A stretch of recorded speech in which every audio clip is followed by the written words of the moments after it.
Et avec nous pour en parler, Ardavan Amir Aslani, bonsoir. Bonsoir. Soyez le bienvenu sur TV5 Monde. Vous êtes l'auteur du livre De la Perse à l'Iran, édition L'Archipel.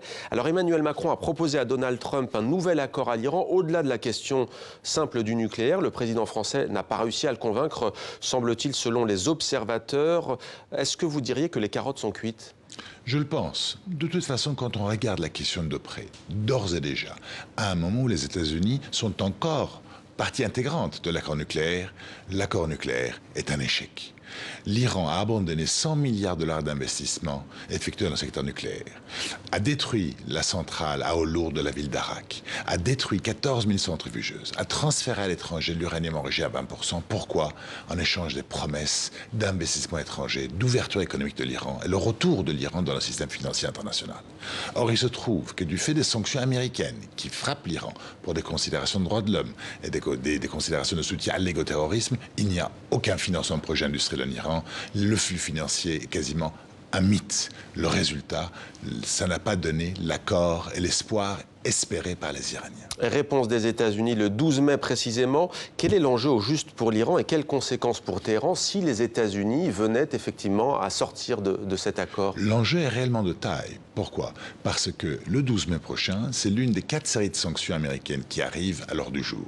L'Amérique a la possibilité de ne pas, si vous voulez, écarter l'application des sanctions. Cela signifie que l'Iran aura du mal à vendre son pétrole. Ouais. Donc ça va au-delà d'attirer les investissements étrangers en Iran. Ça porte carrément un coup quasi fatal à l'espoir de l'Iran de pouvoir vendre son pétrole qui, comme vous le savez, est l'essentiel et la source principale de ses revenus. Et ça va créer des problèmes majeurs. Mais comment expliquez-vous que l'administration Trump veuille se retirer de cet accord? Ça a duré des années, on s'en souvient.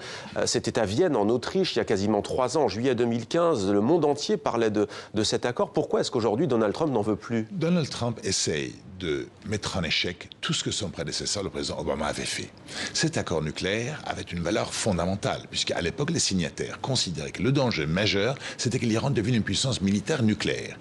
Ils savaient qu'il y avait un problème sur les missiles balistiques, qu'il y avait une question de la présence iranienne dans d'autres pays du Moyen-Orient. Mais ils ont décidé d'abord de traiter la question nucléaire, en espérant que les bénéfices économiques que l'Iran pourra en récolter allaient calmer les ardeurs de l'Iran à l'échelle internationale. Ça ne s'est pas passé comme ça. Pour l'Iran, en tout cas, aujourd'hui, pas question de revenir sur cet accord et d'inclure la question du missile balistique. Le président iranien l'a clairement déclaré hier. Et puis, il faut savoir que dans 11 rapports successifs, l'AIEA, qui est l'Agence internationale pour l'énergie atomique, a clairement expliqué que l'Iran était en totale conformité avec ses engagements au titre de cet accord.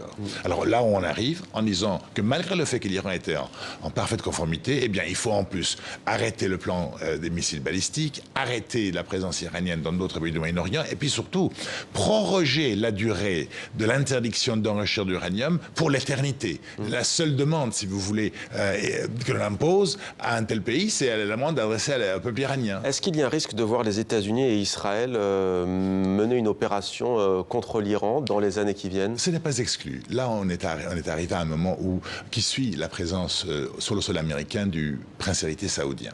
C'est un secret de Polichinelle, qui est la Maison-Blanche aujourd'hui, est profondément marqué par un tropisme excessif en faveur de l'aile dure du Likoud, je ne dis même pas d'Israël, je dis du Likoud, et par un tropisme excessif envers l'Arabie Saoudite et les pétromonarchies arabes du Golfe Persique, qui perçoivent l'Iran comme une menace. Si vous voulez, le croissant chiite dont on parlait il y a quelques années s'est transformé en une sorte de pleine lune chiite, puisque l'Iran aujourd'hui est présent en Irak, en Syrie, au Liban, au Yémen et en Afghanistan.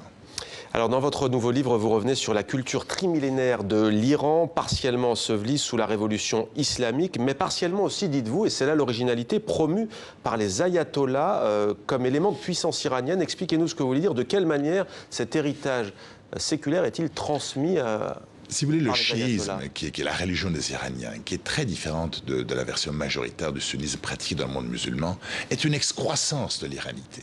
C'est une importation en Iran qui a été introduite dans la population iranienne au XVIe siècle uniquement, c'est 9 siècles après l'invasion de l'Iran par les Arabes. Donc les Iraniens ont inventé leur propre version de l'islam.